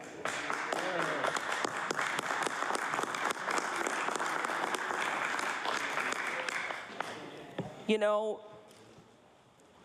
economies require a mixed economy of economic opportunity. It is the case that if you place all of your eggs in one basket, you make yourself extraordinarily vulnerable for the kinds of unforeseen or you know, trends that you can see coming. It would be foolhardy to do that. And that is why we have a very diversified portfolio in terms of the kinds of things we're investing in. And we are investing in traditional industries, but in a way that will help those industries transition to a new kind of economy, one where productivity and a trained workforce is really at the heart of economic development in this province. Thank you, Madam Chair. Thank you. I now recognize the honourable member for Inverness. Thank you, Madam Speaker. I think the number that's been being batted around the last while, it's up to about $600 million in corporate handouts the last while. And, Madam Speaker, I think it begs the question, is our economy really that bad? And, you know, I guess we need to ask, why do those companies need that kind of money? And I was listening to the Minister of Finance speak, and sometimes I write my speeches based on what I hear on the other side. It's a lot easier that way. But, you know, the Minister mentioned decisions made by previous governments have left this government dealing with high energy costs. But, Madam Speaker, if this government was in charge 10 years ago, making the decisions they're making now, and saying that they're doing such wonderful things to control the future cost of power, we need to only look at the cost of what they're moving towards today and compare it to what the costs were in the past. They always talk about coal, and Madam Speaker, if they're so firm about it, why don't they just completely get us off coal right now? If they really believe it. But you know, Madam Speaker, they can't, and they won't, for two reasons. One, 58% of the energy input in the province to generate electricity is coal. And two, it's also very cheap. And if this government had been in charge, now the members opposite don't think that it's cheap, but we've had it established in public accounts that it's next to Wreck Cove, it has been the cheapest source of power for the province. So, Madam Speaker, Madam Speaker, and the Minister of Justice says shame, but his constituents are dealing with the high cost of power, and they can thank that member and his government for a blind move towards renewable energy. Now, Madam Speaker, renewable energy is not a bad thing, but we must move to it carefully, and we must recognize that there's economics behind it. And you know, Madam Speaker, the government, the Minister of Finance also talked about exchange rates. True, that's not something we can control in this province. But the point I would like to make, Madam Speaker, to that Minister of Finance is that we must control the things that we have control over. And this government has control over power rates. Their energy policy dictates what Nova Scotia Power does when it procures electricity. And this government is forcing some of the most aggressive targets on our province. There's a cost to that, Madam Speaker. And I wish the members opposite would also table some numbers. I tabled numbers in some of my recent remarks showing how the price of coal has come down, showing how the price of natural gas has come down markedly. Madam Speaker, coming down from being over $12 at one point to hovering around $4 the last while. Madam Speaker, that proves that this government, when they say what they're saying around energy costs, are not backing it up with the numbers. And if they paid attention, and if they looked at some of those numbers, they might think twice about some of the arguments they make in the legislature here. And they'd be doing Nova Scotians a world of good, because they might see that there is error in their ways and the energy policy that they're enforcing upon the province. So, Madam Speaker, I would say to that Minister of Finance, start controlling what you can control. And I also think about, I wonder if the government's going to be able to balance the budget by 2014. They've got an extra $300 to $400 million a year in HST revenue coming in because they jacked that up, Madam Speaker. So, the other thing, and actually I'm glad the Minister's talking about royalties, because that was the next thing I was going to talk about. They now have, we heard the announcement of Shell is going to be conducting about $1 billion worth of activity, and just last week, British Petroleum, they're going to be conducting about $1 billion worth of activity. And why is that, my colleagues are asking? Well, that is because the previous government, who this government slags all the time, the previous government made the decision to invest in research data that was made available to the industry. And what did the industry do? They chose, both Shell and British Petroleum are going to be doing $2 billion worth of activity out on our Nova Scotia offshore. Thank you to the Progressive. So, Madam Speaker, I think that's worthy of a hand in this legislature. Now, the members opposite like to take credit for this today, but they, Madam Speaker, railed against that investment. They railed against it. So I don't know the Minister of Health saying he doesn't remember this, and the Minister of Finance, she's going to remember this, after today at least, because she's just been told. So, Madam Speaker, that hopefully, for all our sakes, is going to make it easier for this government to balance the budget, because it should mean increased royalties in future years for the province. You know how to do math. So, well, I didn't say who was going to be the government. I said the government. It could be us, Madam Speaker. That's certainly my hope. We know who it won't be. I also want to point out something else. This government always pats itself on the back for giving small businesses in the province lower taxes by reducing the small business tax rate. But I want to remind them, we support that, Madam Speaker, but I want to remind them the money that they are still taking from these businesses, whether it's in small business tax or whether it's in personal income tax they're paying in their household, that money is being used as part of this $600 million being handed out to Irving and Projects and IBM and other companies. So, Madam Speaker, I'm hearing from a lot of these small business people, and they're not happy. They're not happy with the government's decisions on these matters. What have they done for They don't feel that it's fair. And, Madam Speaker, I tend to side with these small business owners because they're not looking for handouts. They're going to work every day, making payroll, creating work for other Nova Scotians. Not paying themselves. And to me, Madam Speaker, they're fighting the battle fair and square. They have competitors, but they're finding a way to make their businesses work without having to come for handouts. And Madam Speaker, I think those Nova Scotia business owners deserve a hand from this legislature. So, Madam Speaker, what these corporate handouts are is about picking winners and losers.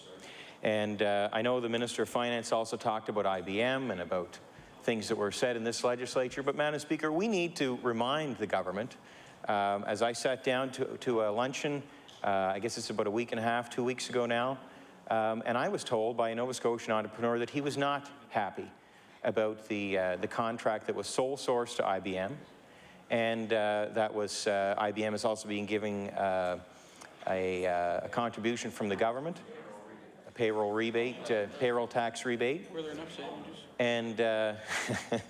And so, Madam Speaker, there's a Nova Scotia business owner who was upset by this, and that needs to be revealed in the legislature. And you know, I think there's a very good point that the member from Victoria the Lakes has raised with me at this moment, and that's that there's a lot of small business owners that are dipping into their savings. Yep. Their business may be struggling in the economy we're in right now, and but they may still be paying taxes, Madam Speaker, and those taxes are being given to other larger companies who are often, their head offices are located far away from here, and the money is going into their pockets. So, Madam Speaker, that bothers those small business owners. I think that's a very good point. So, and you know, Madam Speaker, I know I've said in this legislature, you know, what could we be doing that wouldn't cost anything, that would support some of these business owners? And I think of Michelin, when they come in to tell us not to pass the first contract arbitration.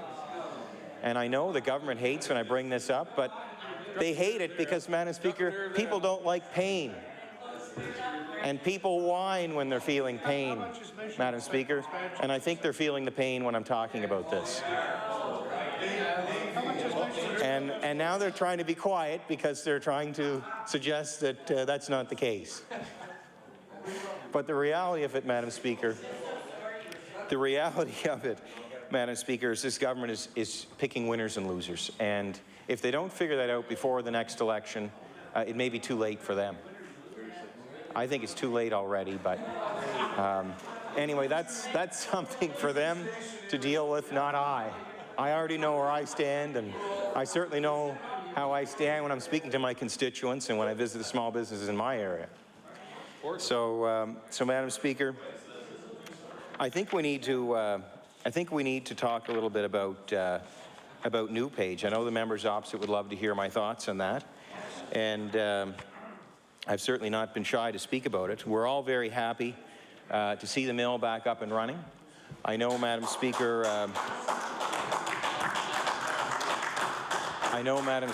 that Madam Speaker, how much time do I have left? I just want to be 5 minutes. When I drive along Route 19 and I reach the rotary, I see the steam coming into the air, and it's, of course, Madam Speaker, it's very little pollution that's coming into that plant now because it's a very modern plant. And I'm happy to see the steam coming out. I think about, the minister was talking about what a modern plant it was, and I was thinking about, yes, it is probably the most modern mill in North America, and it's surrounded by trees, but, Madam Speaker, it is struggling. One of the reasons it's struggling, its number one cost is power. And we've talked about power rates. And I think we need to put on the record that the mill didn't want to pay for the expensive renewable energy that this government keeps forcing upon us. And what did they do, Madam Speaker? They applied to be exempted from having to pay for that. So obviously, Madam Speaker, again, more economics, which I know this government has difficulty understanding. They'd much rather stick to philosophies because they're light and flighty, and Madam Speaker, they don't have to really get to the heart of the matter. They can, they can make it seem all right in their own minds, Madam Speaker. But I think that's proof, Madam Speaker, if the paper mill doesn't want to pay for it, why would small business want to pay for it? Why would anybody else want to pay for it, Madam Speaker? And this party, who always claimed to stand for people who were marginalized and suffering in poverty, here they seem to forget about that when it comes to energy policy. Every policy. And so that's sad to me, Madam Speaker. I wish they would rediscover their roots and recognize that, and recognize, and Madam Speaker, but I'm going to get back to,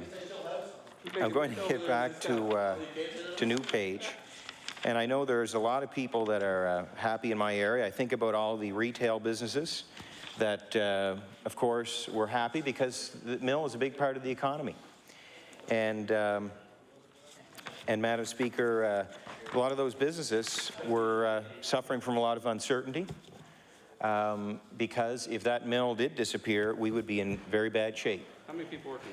And I remember, the evening that it was announced that the mill was finished. And then the next evening, I was out and I got word that the mill was back alive again. And it pretty much was a resurrection, Madam Speaker. I felt bad for all the people I felt bad for the emotional strain that people were under.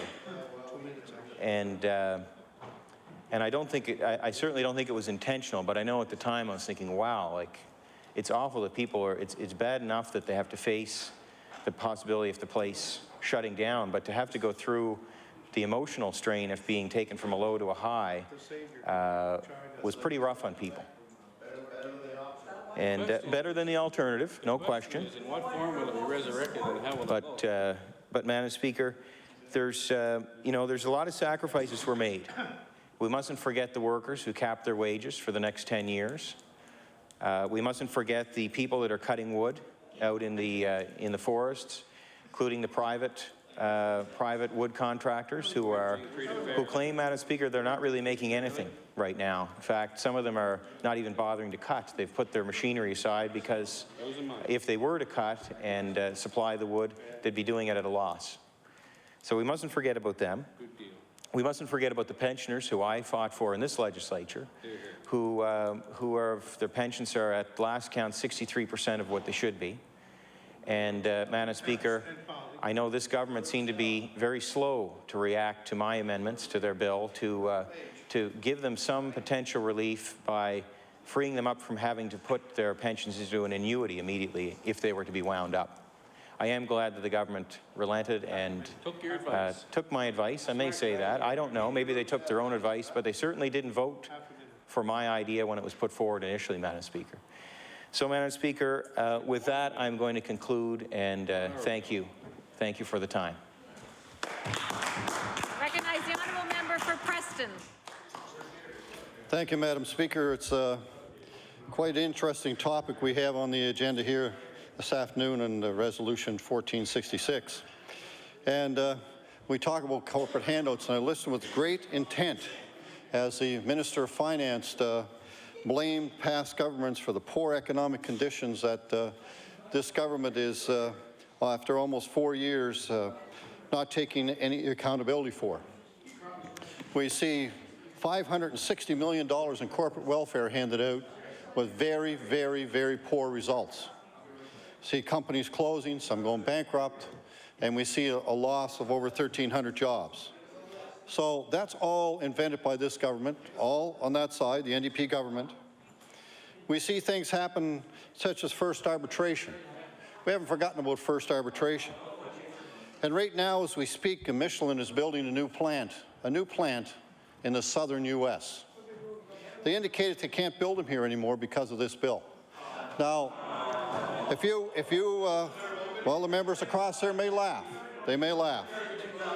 And indeed, they indicated that it's not a good place for investment in Nova Scotia. And that's a solid company that's been here a long time in Nova Scotia, a long time paying very high wages, treating their employees very, very well. And indeed, they have have no choice but take and move any new developments and expansions into other countries. And that's not positive for Nova Scotia. Hopefully, this first contract arbitration won't shut the plants down here as time goes on. So, you know, this government blames everybody else for all the woes that they have and all the problems they have. But I can tell you I've been here a long time. I have never seen a government perform this badly in this short a time. It's unbelievable. They basically added $560 million, taken out of the taxpayers, the individual people in this province, and given it to big corporations, and most of it, and I won't use the terminology I'd like to use because it would be unparliamentary in this House, most of it has just been gone. It's gone. It's absolutely gone. It's $560 million. So how are they going to pay for that? So one way they're going to pay for this is the 25% increase in GST. The 2 cents they put on, 25% increase. Really good for economic development, really helps.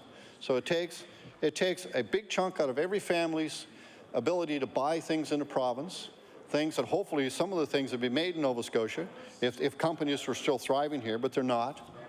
Branch companies are moving to Moncton where it's cheaper to do business. It's cheaper to work. There's less regulations in Moncton and New Brunswick than there is here. And that's only a local company.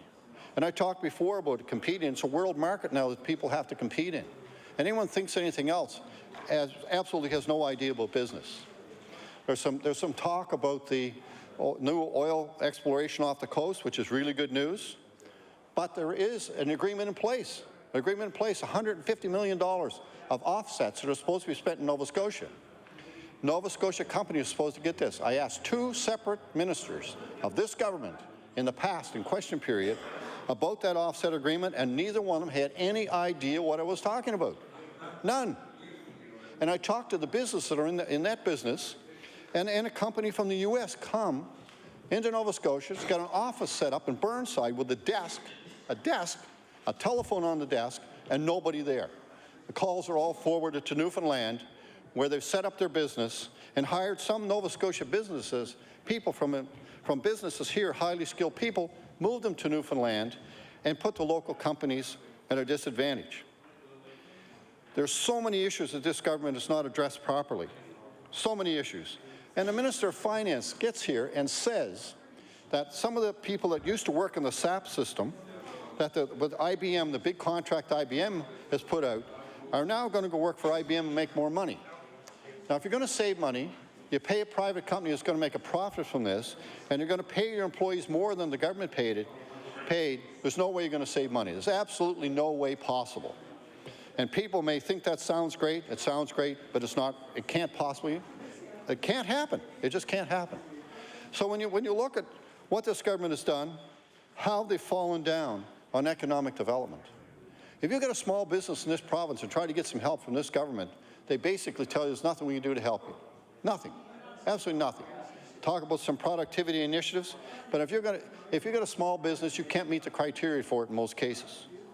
So that means those businesses can't expand. They can't become more efficient. And efficiency in small business is what makes the economy go. But yet at the same time, this government puts $560 million into big companies outside of this province. Outside this province, and help the money go outside the province. So if I was sitting home in my living room thinking about what this means to me, and it's difficult to understand how all this works together. But basically what's happened is we've taken money out of Nova Scotians' pockets and put them in big companies' pockets. And those big companies have either gone bankrupt, disappeared, and they've laid off over 1,300 people. That's not a bad deal for $560 million. You know, when you look at that, it makes you wonder, it's just over $1 million a job that we've lost. $1 million a job. Not a bad investment, I guess, if you sit on that side of the House, the NDP, who really don't know anything about developing jobs and creating the economy. And the Minister of Finance also said, when she was speaking, that, you know, all the young people are moving out. No wonder they're moving out. No wonder they're moving out. There is, Madam Chair, I have to 5:45. I have to 5:45. Yeah, 5:45. So when you look and see what this government has done and how it's negatively impacted on the economy in Nova Scotia, we're going to be paying for these bad mistakes that this NDP government has made for the next 50 years. 50 years they're going to be paying for these.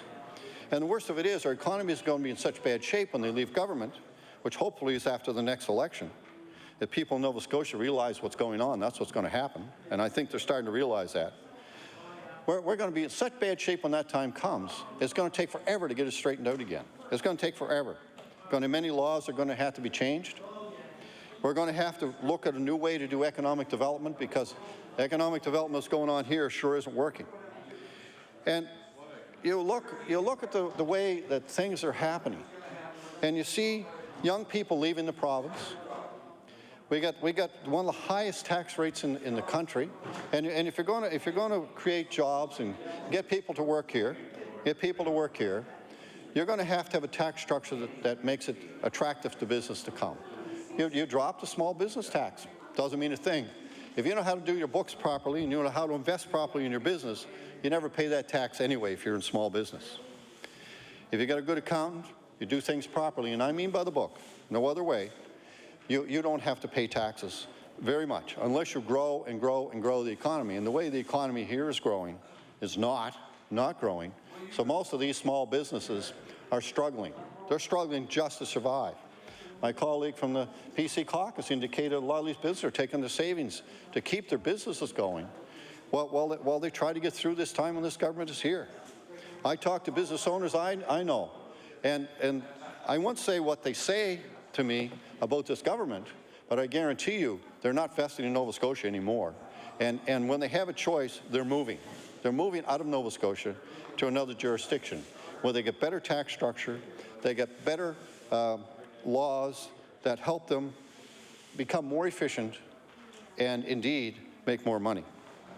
And we look at the power rates that this government has control over, really has control over, but the government does nothing about it, absolutely nothing. Doesn't do anything to ensure that we're more competitive. And that has to change. It has to change. We have one of the highest gasoline prices.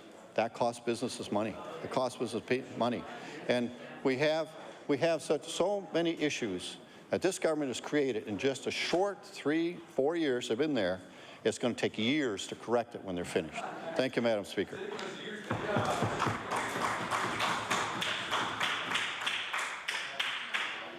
Recognize the Honourable House Leader for the Official Opposition. Thank you, Madam Speaker. Would you now call Bill number 103 for debate? call Bill number 103, the Accountability and Economic Development Assistance Act. I recognize the honourable member for Preston.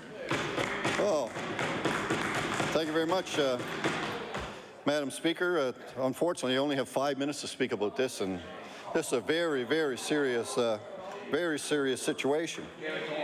We hear a lot of lobbying from the other side over there, the NDP, and they don't like what I say, but what I say, they're hearing in their own communities, they're hearing from their own people, they're hearing from their own businesses. They want to listen carefully, because when the next election comes around, the people are going to remember all this stuff, and they're going to make sure they put it on the ballot. But we talk about accountability in economic development. You know, we ask for information on the IBM deal. Now, it doesn't make any sense. You bring IBM in, plus you pay them a wage subsidy to compete here. There was no accountability for how the contract was written. We take staff that's been there for a long time and indicate, you know, that maybe they're not doing a good job. We'll bring IBM and do the job because they're a big, big company. Actually, they're worth more than the province of Nova Scotia. And let them come in and do what they're going to do. We heard in public accounts the other day about, and today actually, about how there's no safe way to secure the information. And the Premier got up the other day and said, well, we will do IBM will do just as good a job as the province is doing. Well, that's a scary thought. That's a scary thought. So all this information is going to be in IBM, and we're going to see that information transferred dear knows where electronically now. Are they going to move the jobs offshore when they finally figure out it's so expensive to do business in Nova Scotia, it's not worth being here? That's very possible. When you see how the economy is suffering here, it is suffering. All our smart young people are leaving. You bring an engineering company in here to steal employees from existing companies and to take work, and you subsidize them. You subsidize them. This is negative economic development. If it's that good to do business here, and if a Calgary company wants to go do here work, you don't have to give millions of dollars in subsidy and wage subsidy to get them to come here. You just have the right kind of environment. We heard the economic development minister today when he was asked about the about high-speed internet over the province. Well, he couldn't really answer the question, which I was shocked with. He should have been able to tell us exactly how many people weren't served, when exactly they would be served, and what the difficulties were with servicing them. And if you don't have high-speed internet, that is a detriment. That is a detriment to developing business in the province. All these things add up. You've got to take and put everything together to make it attractive for business. You have to have attractive tax structure. You have to have a good employee, well-trained employees. You have to have an environment where you can compete outside of Nova Scotia. In other words, you have to have the equipment and technology to do that. And you have to have the tools, the communication tools today. And if you don't have high-speed internet today, that's one of the biggest marketing tools you can have. And years ago, you had to do literature and mail it out, and you had to go to trade shows, and you still have to do some of those things. But now the internet, you can go on, you can see what a company has, you can get all the information. So you're ever set in a place in rural Nova Scotia where we really need to move the economy along, not shift everything into HRM. Jobs in HRM are very good and very valuable, but if we get the rural economy going and make sure the rural economy is going, we have to have things like high-speed internet, proper telephone service, and all the things that go along. But this government doesn't even know when it's going to all happen. They don't know where the issue is with this. They don't have an understanding of what this means to business. And they just say, well, it's nice to, it'll be a little while and we'll have it done. That's not good enough for business. It's not good enough. We have to get it done. It has to be done right, and it has to be done now. I realize there's some issues with high-speed internet, but again, we've got one of the best companies in North America right here in Nova Scotia, a local company, employs a lot of people that really can provide this service, and indeed they do it at a very good rate.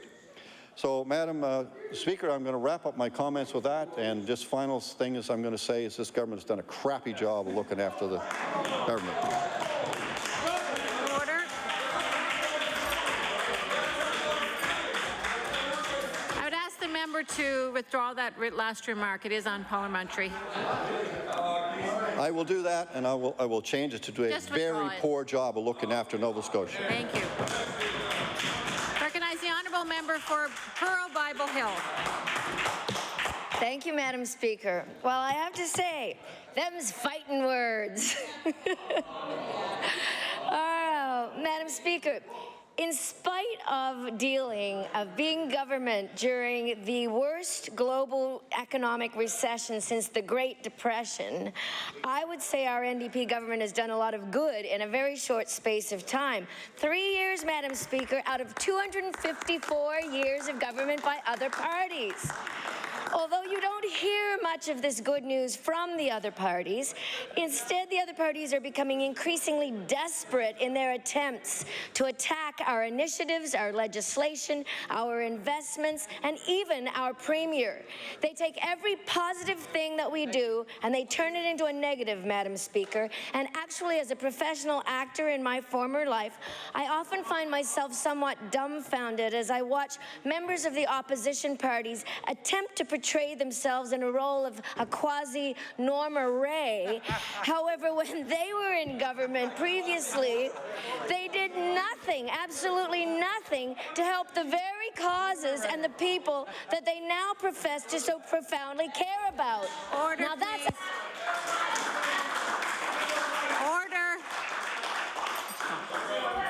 Order.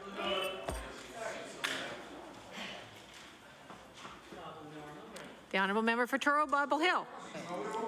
Thank you. No, quasi-Norma Ray. However,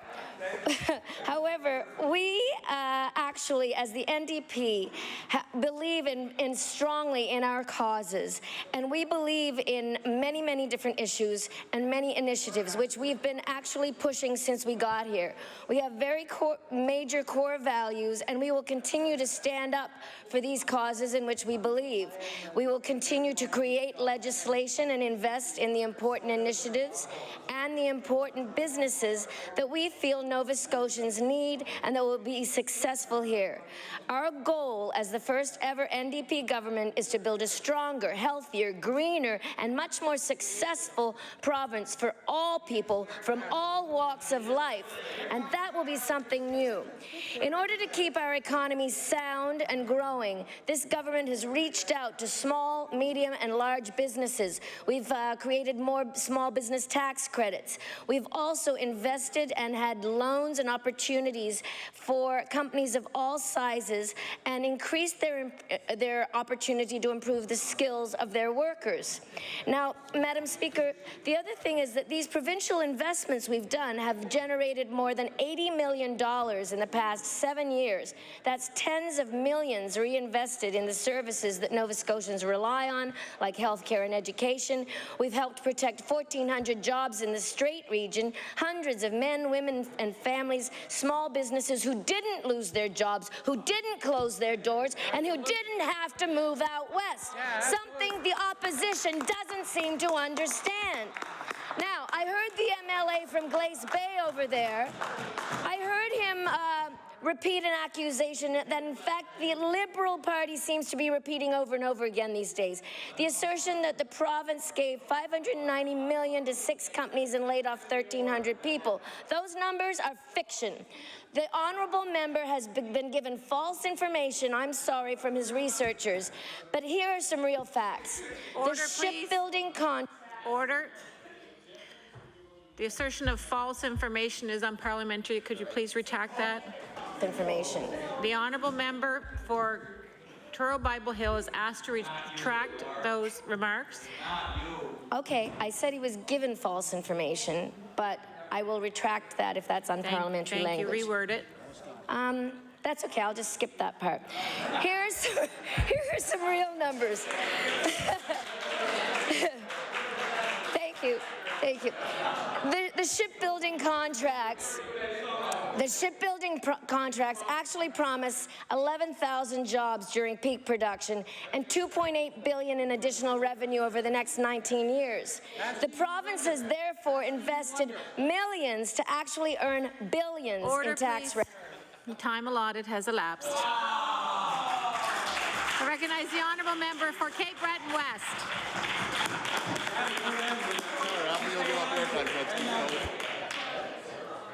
Well, thank you, Madam Speaker. And before I start, I would like to put the name of the member from Truro Bible Hill forward for an Academy nomination for an Emmy for that performance. Because that's exactly what it was, a performance, pure fiction. Madam Speaker, 8,600 less jobs in the province of Nova Scotia. 13,000 people going out west to find work. And then I hear the Minister of Finance talk about how people are talking about IBM and how they have so much faith in them. Well, the trouble is, Madam Speaker, that we on this side of the House have faith in the Nova Scotians that were doing that job in the first place. The Nova Scotians who were doing that job and making sure that it was kept confidential and people in this province were getting their dollar value. And what does this government do? They take it away from our own taxpayers and they give it to a company outside, an $86 million contract, untendered I might add, plus an incentive on top of that for another $11 million for payroll rebate. That's how they treat Nova Scotians. That's how they treat the people that they were selected to govern and to give the best foot forward. Now let's talk about that. I heard the Minister of Finance also talk a little while ago about the pulp mill in Port Hawkesbury. Well, there are a number of small business people there. They're called producers, pulp producers, that this government has left out in the cold. People who made their living year after year after year supplying fiber to that mill. And when it came time that they needed help, what did this government do? They gave $100 and some odd million to a company in BC and left the people here high and dry. Saying to them it's a free market and you should be out there making money. You should be producing wood at a loss so that we can keep this mill open. And what about, Madam Speaker, what about the pensioners? The pensioners who seen a loss in their pension.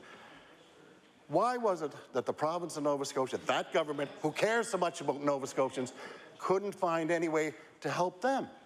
Instead, we have $600 million to give to companies from outside of our province, outside, but never looked after the people who are here, the people who are actually paying the taxes, people that are paying their salary and our salary, people that they're using their money to provide subsidies to companies from outside of here. They're using their own money of the taxpayer in Nova Scotia to take away jobs from the people who are working in the SAP. That's hard to believe, Madam Speaker, that this is a government that actually cares about the people of the province of Nova Scotia. Madam Speaker, with those few words, I'll take my place. Recognize the House Leader for the official opposition. Thank you, Madam Speaker. That concludes the opposition business today for the official opposition. I'll now turn it over to the Government House Leader to give business for tomorrow. The Honourable Government House Leader. Thank you, Madam Speaker. Madam Speaker, after the daily routine tomorrow, we'll be calling bills for third reading, Bills 97 and 125, bills for second reading, Bill 140, 143, go into the committee of the whole on 102, 107, 119, 127. Time permits, we'll do address and reply. So I ask the House to now rise, Madam Speaker, to meet from the hours of noon to 6 p.m. tomorrow. The motion is that we do now rise to meet again tomorrow, Thursday, November the 23rd, between the hours of noon and 6 p.m. All in favour, say aye. Those opposed, nay. The motion is carried. We stand adjourned.